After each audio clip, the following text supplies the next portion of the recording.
पूरे 1 साल बाद सारे संसार को प्रकाशित करने वाले भगवान सूर्य, इन्हीं का गोचर परिवर्तन हो रहा है आपके भाग्य भाव पर।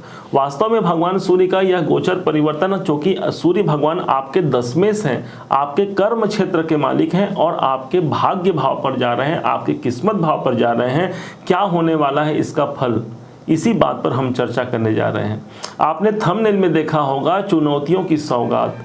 वास्तव में ये चुनौतियां कौन सी होगी और सौगात मतलब आपको कौन कौन से गिफ्ट मिल सकते हैं, कौन कौन से उपहार मिल सकते हैं, हम इन्हीं की बात यहाँ पर करने वाले हैं। ध्यान से समझिएगा, एक एक बारीकियों को समझिएगा। उम्मीद करते हैं कि आप इसे सब समझ जाते हैं, ज़्यादा अपने जीवन को आप लाभान्वित कर पाते हैं।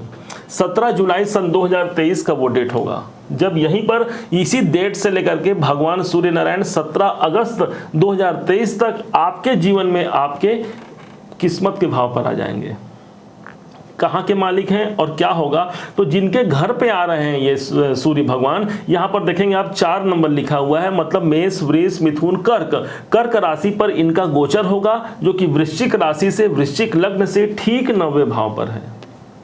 अब यहाँ पर आकर के ये क्या प्रतिफल देंगे, सबसे पहले तो आपको ये समझना होगा कि कर्क राशि है कैसी, तो ये जल तत्व की राशि है, आपको बता दें।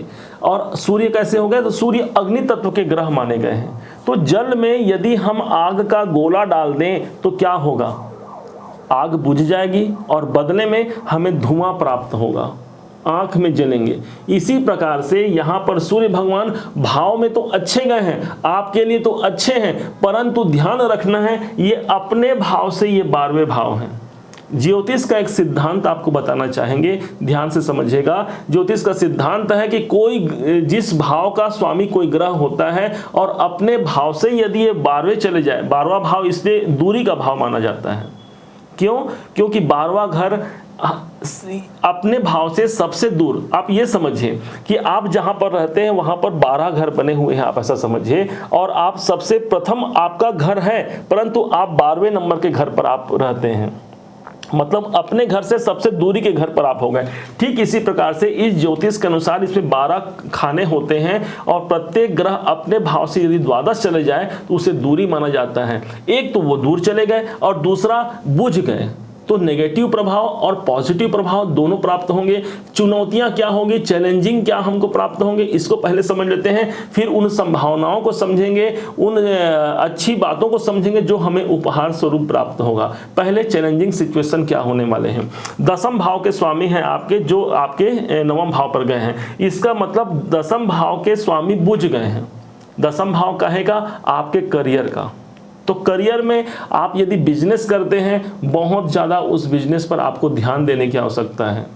बहुत हो सकता है कि आपने बहुत दिनों से उसमें पैसा लगाया है, उसमें मेहनत किया है, परंतु रिजल्ट नहीं प्राप्त हो रहा है, या बहुत अच्छा प्राप्त हो रहा था, लेकिन इस समय पर 17 जुलाई से लेकर 17 अगस्त तक आप मेहनत तो बहुत करेंगे, परंतु उन मेहनतों के परिणाम प्राप्ति में कुछ विलंब की स्थिति बन सकती है। नौकरी में, नौकरी के भाव के स्वामी हैं आपके, इसलिए 10वां भाव हमारा नौकरी है। हमने कई जगह अप्लाई किया है, हमारे नौकरी में कई जगह हमने प्रयास किया है, परंतु वहां पर भी यदि सुनिश्चितता नहीं बन पा रही है तो ये समझिए कि यहाँ पर 1 महीने तक और यहाँ पर आपको शांति रखना पड़ेगा। सूर्य भगवान आपके कैरियर का प्रतिफल अभी नहीं देंगे, जैसे ही ये अगला गोचर परिवर्तन करेंगे तब आकर के आपके कैरियर का प्रतिफल मिलेगा। उसकी वीडियो अलग से तो आएगी ही आएगी अगस्त महीने में, लेकिन अभी यहां पर क्या प्रभाव देंगे, कैरियर में एक प्रकार से शांति का माहौल। क्यों, क्योंकि चंद्रमा की राशि जल तत्व की राशि शांति की राशि है, तो आपके 10वें जब चले जाएंगे तो कार्य में आपको कहा जा रहा है आप शांति बरतिए। दिन रात भाग दौड़ यदि करना है तो इस टाइम पर आप शांत रहिए आप, और ज़्यादा प्रयास न करते हुए आपको 9वें भाव को ध्यान देना है, इसके द्वारा आप लाभ ले सकते हैं। अब चलते हैं उन उपहारों की ओर जो ये सूर्य देवता आपको प्रदान करने वाले हैं, और अंत में जो हमने शुरू में बताया है जो प्रभाव, नेगेटिव प्रभाव, उसके 3 उपाय भी आपको बताएंगे जिसको जान करके आप ज़्यादा लाभ प्राप्त कर सकते हैं। सूर्य भगवान जब 9वें भाव पर हैं और तो यहाँ पर एक अच्छा प्रभाव भी देंगे। एक तरफ द्वादश होने से नेगेटिव दिए, अच्छा क्यों देंगे, क्योंकि चंद्रमा जिसकी राशि पर आए हैं, चंद्रमा वो और भगवान सूर्य दोनों आपस में मित्र हैं। आप अपने घर पे नहीं हैं, किसी और के घर पे गए हैं और वो आपका मित्र हो, तो क्या करेंगे, आप शांति महसूस करेंगे क्योंकि आप पानी की जगह में गए हैं, शांत हो जाएंगे। तो उसी प्रकार से सूर्य शांत हो जाएंगे। परंतु मित्रता निभाते हुए चंद्रदेव ने भगवान सूर्य को कुछ अच्छा प्रतिफल भी दिया है, अर्थात सूर्य देवता कुछ अच्छा प्रतिफल भी आपको देंगे। नवम भाव के रिजल्ट मिलेंगे आपको कैसा लगेगा, आध्यात्मिक दृष्टिकोण से इसे बहुत अच्छा माना जाएगा। आप आध्यात्म से जुड़ करके अपने जीवन को अच्छा बना सकते हैं। माना जाता है हमारे जीवन में कितने भी संघर्ष हो, कितनी भी परेशानी हो, यदि हम आध्यात्मिक रूप से परिपूर्ण हैं, उस परमात्मा की यदि हम पर कृपा है, तो बड़ी से बड़ी चुनौतियों को हम बस यूं ही अपने एक चुटकी में ही उसे समाप्त कर सकते हैं। यही वो भाव है जहां पर उच्च शिक्षा जो प्राप्त कर रहे जो बच्चे हैं, उनको थोड़ी बहुत यहां पर परेशानी आएगी, लेकिन अंततः इस महीने में यदि उनका कोई एग्जाम है तो संभावना है कि ज़्यादा वो सफलता को प्राप्त हो सकते हैं। यही वो अभाव है जहां पर जुड़ करके आप उच्चाधिकारियों का सहयोग प्राप्त करते हैं। आपको एक गर्व महसूस होगा, अपने भाग्य पर गर्व महसूस होगा कि मैं ऐसा भाग्यवान हूं कि मेरे जीवन में भगवान ने मुझे ये चीज प्रदान किया। ऐसी ऐसी बातें आपके मन में आ सकती है, क्योंकि भाग्य भाव पर सूर्य जाते हैं, एक रौबीला वातावरण हमारे अंदर कायम कर जाते हैं। एक उत्तरदायित्व निर्वहन करने की क्षमता आपके अंदर आ जाएगी। बोझ किसका रहेगा, बोझ रहेगा आपके कार्यों का बोझ रहेगा। लेकिन भाग्य आपके साथ दे रहे हैं, आप थोड़ा बहुत परेशानी आएंगी परंतु भाग्य आपके साथ रहेंगे, परंतु आपके काम इतने ज्यादा रहेंगे कि आपको उसकी बोझ तले आपको रहना पड़ेगा। अपने कार्यों का निर्वहन भी करना है, साथ में अपने लिए जो जो आपके आवश्यक कार्य हैं उन कार्यों को आपको करना भी है। आप ये समझिए। अब कैसे इन सूर्य भगवान के इस गोचर परिवर्तन को हम अपने लिए सकारात्मकता की ओर ले जा सकते हैं, अब अगले पॉइंट में हम इसी बात को समझते हैं। पहला जो सबसे जरूरी हो जाता है वो माना जाता है हमारे पिताजी। जो घर में आपके पिताजी हैं, साक्षात भगवान सूर्य हैं। ये सूर्य भगवान आपको अच्छा फल दे न दे, बुरा फल दे न दे, लेकिन भगवान सूर्य का सीधा सीधा संबंध आपके घर में जो पिताजी हैं उनसे संबंध है। आप अपने पिता के साथ हैं, सौभाग्य मानिए, सूर्य आपका बलवान है। यदि घर में रहते हुए भी उनसे संबंध अच्छे नहीं है तो संबंध अच्छे बनाने प्रारंभ कर दीजिए। उन्हीं के द्वारा आपके करियर में ग्रोथ मिलना है, क्योंकि लाइफ टाइम आपके करियर के स्वामी ही बनते हैं सूर्य नारायण।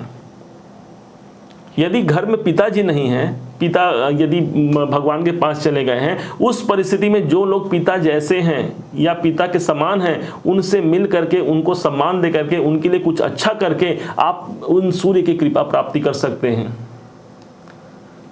दूसरा उपाय जो सर्वाधिक उत्तम माना गया है, आपके घर की पूर्व दिशा। पूर्व दिशा को आप ध्यान से देखेंगे अपने घर में, यदि वहां पर पूर्व दिशा में कोई बाधा है, कोई रुकावट है, कोई कूड़े कचरे पड़े हुए हैं या कोई ढेर पड़ा हुआ है, किसी प्रकार से बिजली का खंभा उस पूर्व दिशा में है, तो एक प्रकार से आप ये मानिए बाधा कारक वो स्थान हो गया। हमारी जन्म कुंडली में कितने अच्छे हमारे ग्रह हों, लेकिन हम जिस घर में रहते हैं वहां पर यदि वास्तु दोष हो तो हम पनप नहीं सकते, हम ज्यादा ग्रोथ नहीं कर पाते। और इसी कारण से इस सूर्य को प्रसन्न रखना है तो अपने घर के पूर्व दिशा में आपको चाहिए कि स्वच्छ वातावरण रखें। वहां पर खिड़की दरवाजे जो हैं उसे खोल दीजिए। मत देखिए कि डस्ट आ रहा है, उसके बदले ये सोचिए कि भगवान सूर्य की किरणें घर पे आ रही हैं, पूर्व दिशा की सकारात्मक वायु घर में प्रविष्ट हो रही हैं, जो आपके जीवन के बहुत ज्यादा नकारात्मकता को दूर करके सकारात्मकता में वृद्धि कर जाएगा। एक भगवान सूर्य का तांबे की तस्वीर आप वहां पर लगा सकते हैं पूर्व दिशा के दीवार पर। तीसरा और अंतिम बहुत महत्वपूर्ण उपाय, भगवान सूर्य के लिए प्रसन्न करने के लिए अनेक मंत्र हैं शास्त्रों में। जपा कुसुम संकासम काश्यपेयम महाद्युतिम तमो अरिम सर्व पापाग्नम प्रणतो अस्मि दिवाकरम। इसके अलावा ओम घृणी सूर्याय नमः और ढेरों मंत्र हैं। आप नेट में सर्च करेंगे, आप पुराण में देखेंगे, ग्रंथों में देखेंगे, हजारों मंत्र आपको मिलेंगे, परंतु सबसे उत्तम मंत्र जो माना गया है वो मंत्र है ओम। क्या है इस मंत्र में और क्यों इसे भगवान सूर्य के साथ जोड़ा गया, इसकी बातों को आप समझिएगा। हमारे जो ब्रह्मा जी हैं, इस सृष्टि के रचयिता ब्रह्मा जी तो हैं, और इन्हीं ब्रह्मा ने अपने मुख से सर्वप्रथम इस सृष्टि की उत्पत्ति के लिए उन्होंने उनके मुख से एक उच्चारित हुआ शब्द, और वो शब्द था ओम। और ओम के उसी ओम से ही एक प्रकाश पुंज इस पृथ्वी पर आई, और वही है भगवान सूर्य नारायण।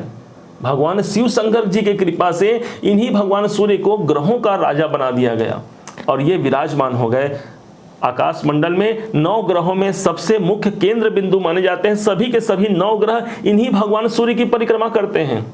यदि ये सूर्य नहीं होता तो ज्योतिष नहीं होता, यदि ये सूर्य नहीं होता तो आज सारा जगत में ये प्रकाश नहीं होता, अब प्रकाश नहीं होता तो आप और हम शायद यहाँ पर नहीं होते। इतने महत्वपूर्ण हैं और सीधा सीधा संबंध उस ओम से इनकी उत्पत्ति हुई है। इसके आदि अनादि भगवान माने गए हैं। कई बार इस पृथ्वी का प्रलय आ जाए लेकिन भगवान सूर्य वहीं पर आपको दिखेंगे, पूर्व दिशा में ही उन्हें आप देख पाएंगे। क्या है वो? साक्षात भगवान है। और मंत्रों में कहा गया है चक्षु सूर्यो अजायता, भगवान के जो चक्ष हैं, चक्षु मतलब कि आंखें हैं, उन आंखों के प्रत्यक्ष देवता है ये भगवान। हम सोचते हैं भगवान हमारे कर्मों को नहीं देख रहे हैं, हमने अच्छा किया हमने बुरा किया, हमें कभी भी दुख हो जाता है कि भगवान हमारे कर्मों को नहीं देख रहे हैं, हमें कोई ग्रोथ नहीं दे रहे हैं, हमारे कार्यों में सफलता नहीं, धन की वृद्धि नहीं। परंतु वो भगवान सब कुछ देख रहे हैं इन सूर्य के माध्यम से।